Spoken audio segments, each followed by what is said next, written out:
Tong Fei Kim, thank you very much for joining me. China's economy is slowing, but is it too soon to say that the country is actually in decline?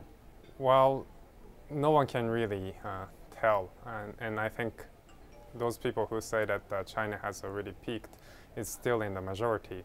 I think still it's important to think about what would happen if China starts to decline.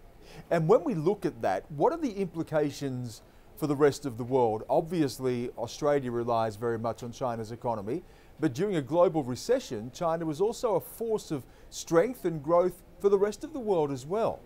Well, in terms of foreign policy implications, currently many people think that China is getting more and more confident because of its increase in power, and its more recent assertive foreign policy is a result of its increased confidence. But I think we should also consider the possibility that pessimism can drive more aggressive foreign policy of China. And if the Chinese leaders started to realize that the economy was sharply declining, that the country wasn't going to continue on the same growth pattern, would we see more aggression? Well, I'm not in a position to tell, but theoretically, they have incentives to be more aggressive before their bargaining power starts to decline. Basically, if they are optimistic about the continued growth of Chinese economy, they can relax and they can wait for better timing in the future.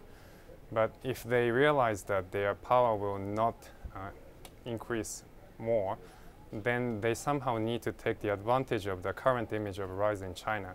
Basically, they need to grab what they can while they can. And that really raises the question, Tong Fei, about exactly what does China want? Well, it's hard to tell, and obviously the Chinese leaders and the Chinese general public, they have very different incentive structures. For the Chinese Communist Party's leaders, the most important thing is to keep their legitimacy for their power, and they have to continue the economic growth because Chinese Communist Party's legitimacy is now on the continued economic growth and the international respect for China. At the same time, there must be countries in the region, particularly, say, Japan, perhaps South Korea, certainly countries in Southeast Asia, who could be very concerned that China may become more aggressive as the country slows. They actually have very strong interests in the continuing economic growth of China, obviously for economic reasons, because of the Chinese market, but also for political and military reasons. They do not want unstable political system in China. As long as Chinese leaders are confident enough to have a more moderate foreign policy, they will not have to worry about radical changes in Chinese foreign policy. Does this also raise the prospect, perhaps, of conflict, especially when you see some of the territorial disputes that China has with countries in Southeast Asia, but also especially with Japan? I guess we need to think about the vulnerability of Chinese political leaders. If the economic growth slows down, then they have to find some other ways to legitimize their power. And I guess territorial disputes are one convenient way to worry the people around the nationalist cause. This is a very different conversation, isn't it? Because in China and other parts of the world, the assumption has always been that it is the United States that is really starting to wane and that China is very much on the rise, isn't it? Mm-hmm. Especially since the time of the global financial crisis of 2007 to 2008, there has been a strong perception that American power is in decline. It's not just Americans who think that.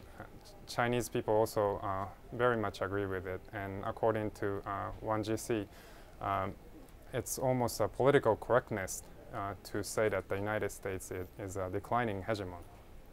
So if we are talking about a declining China instead, what does this mean for US-China relations? I think it's very difficult to tell, but I think a declining China will actually be a more difficult diplomatic counterpart for the United States because of the political insecurity of the Chinese leaders. And the United States will also have less reason to accommodate China. At the moment, the United States has a very much strong stake in a continuing growth of Chinese economy, and they do not want to antagonize China because of its political importance. But if the value of the Chinese market declines, they will have less and less incentive to accommodate Chinese requests.